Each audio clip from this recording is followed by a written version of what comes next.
बिस्मिल्लाहिर्रहमानिर्रहीम। लाखों करोड़ों दुरूदो सलाम मोहम्मद मुस्तफ़ा सल्लल्लाहु अलैहि वसल्लम और आले मोहम्मद पर। मैं हूं उमर दराज गोंदल। कहते हैं कि एक इंसान चाल चलता है और एक ऊपर वाली जात चाल चलती है, और इंसान की चाल कामयाब नहीं होती। ये और एक और बात आपने सुनी होगी, कहते हैं कि रब डंडा नहीं मारता, रब थोड़ी मत मारता है। मत मारने का मतलब यह है कि रब आपको डंडा नहीं मारता, आपकी अकल काम करना छोड़ देती है कि आप कर क्या रहे होते हैं।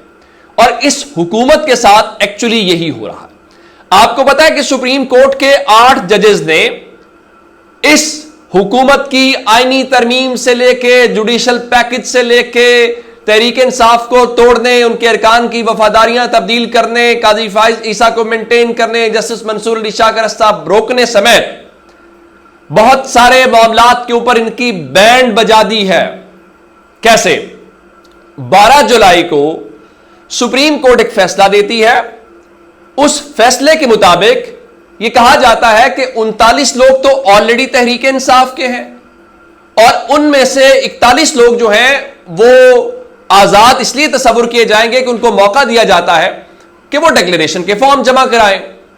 तो इलेक्शन कमीशन भाग के गया सुप्रीम कोर्ट के पास, चूंकि सुप्रीम कोर्ट ने कहा था कि किसी पार्टी को कोई इब्हाम हो तो 8 जजेस से चैंबर में आप राब्ता कर सकते हैं, आप इब्हाम दूर कर लीजिएगा। इलेक्शन कमीशन ने फौरी तौर पे दरखास्त दायर की और यह कहा कि जी वो ना इब्हाम है कि हमें नहीं पता कि जनाब कौन कौन जो है वो शामिल है पीटीआई में। पीटीआई का स्ट्रक्चर मौजूद नहीं है, हमें नहीं पता कि कौन इनका सर्टिफिकेट जारी करेगा, किसके सर्टिफिकेट को मानने हैं। उसके बाद तहरीक इंसाफ ने भी एक दरखास्त दायर की। उजैर भंडारी साहब ने इनके खुतूत जमा कराए इलेक्शन कमीशन के कि इलेक्शन कमीशन झूठ बोल रहा है, यह खतों की ताबत है। इलेक्शन कमीशन खुद मानता है बैरिस्टर गौहर को पार्टी चेयरमैन। तो सुप्रीम कोर्ट ऑफ पाकिस्तान ने 8 जजेस ने इस सिलसिले में एक तफसीली फैसला जारी किया है इलेक्शन कमीशन की दरखास्त के ऊपर। वो बुनियादी तौर पे इलेक्शन कमीशन के खिलाफ एक चार्जशीट है, और अगर इलेक्शन कमीशन बिलखुसूस सिकंदर सुल्तान राजा साहब में थोड़ी सी भी ग्रेस हो, थोड़ी सी भी इंटेग्रिटी हो, उन्हें आज की तारीख में इस्तीफा देके घर चले जाना चाहिए कि वो पाकिस्तान के लोगों के मैंडेट के ऊपर क्या कर रहे हैं। आप पॉलिटिकल पार्टी की तरह बिहेव कर रहे हैं। सुप्रीम कोर्ट ने क्या कहा है?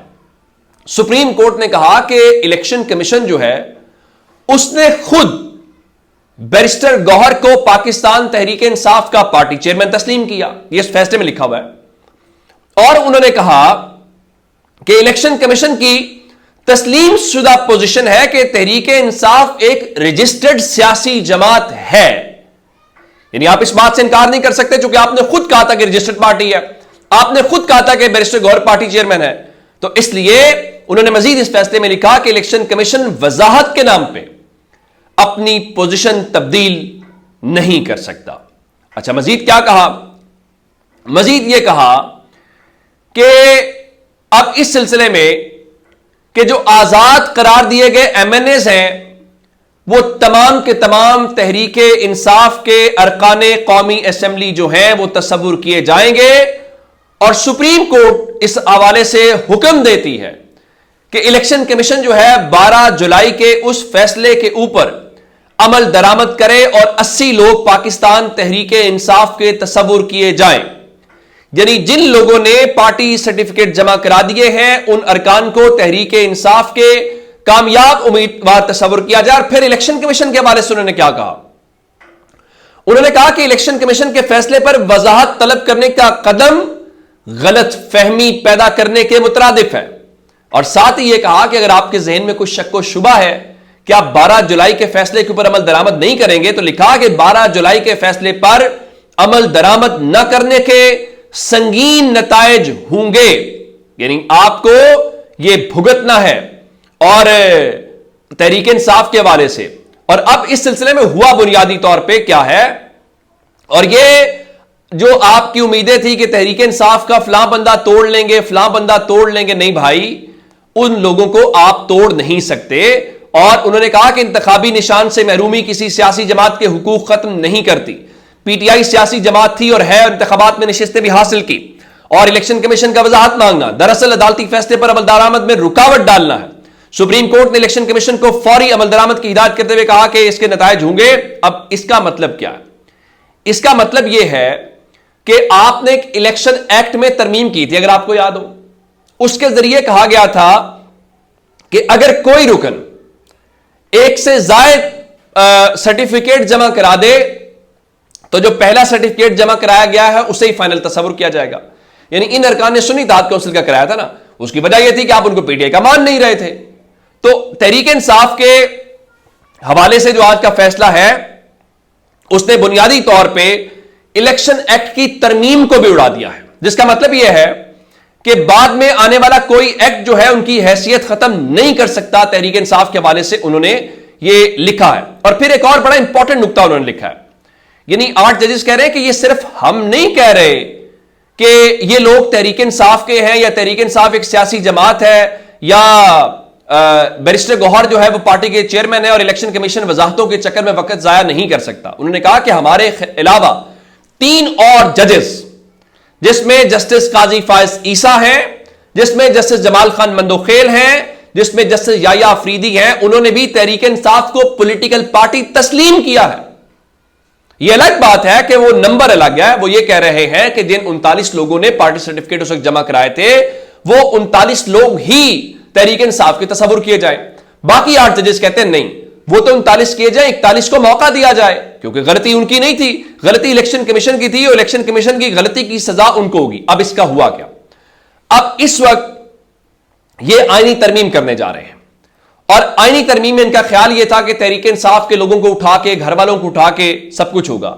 अब चूंकि ये तहरीक इंसाफ के अरकान है और तहरीक इंसाफ की पार्लिमानी पार्टी के अरकान है और तहरीक इंसाफ की पार्लिमानी पार्टी हेड जो जरताज गुल है वो सितंबर के आगाज में ही 2 सितंबर को बता चुकी हैं कि हमारे लोग किसी आईनी तरमीम के अंदर वोट नहीं डालेंगे। और जब वोट नहीं डालेंगे तो इसका मतलब है आप पार्टी पॉलिसी के पाबंद हैं।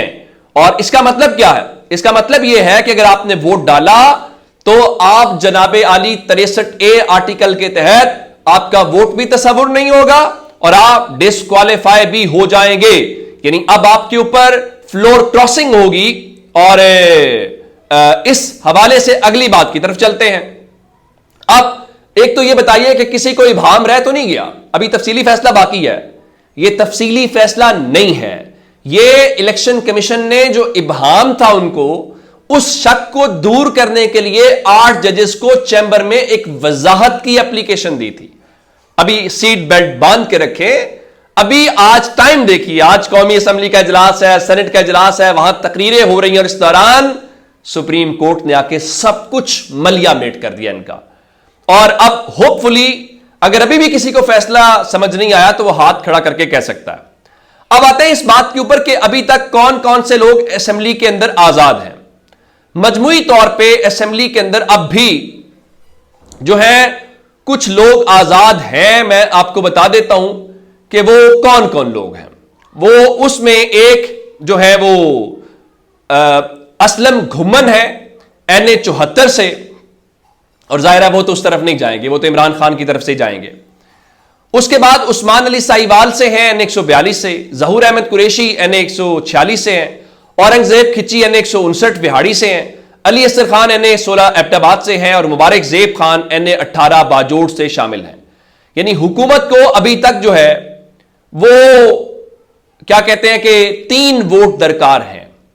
और इसके अलावा अगर आपको पता हो तो जो उमर अयूब हैं वो भी उस वक्त आजाद ही तस्वुर किए गए थे और बैरिस्टर गौहर, ये दोनों आजाद उन्होंने अपने आप को रखा था कि सुन्नी इत्तेहाद काउंसिल का उन्होंने, चूंकि ये भी तहरीक इंसाफ से तस्वुर किए जाएंगे।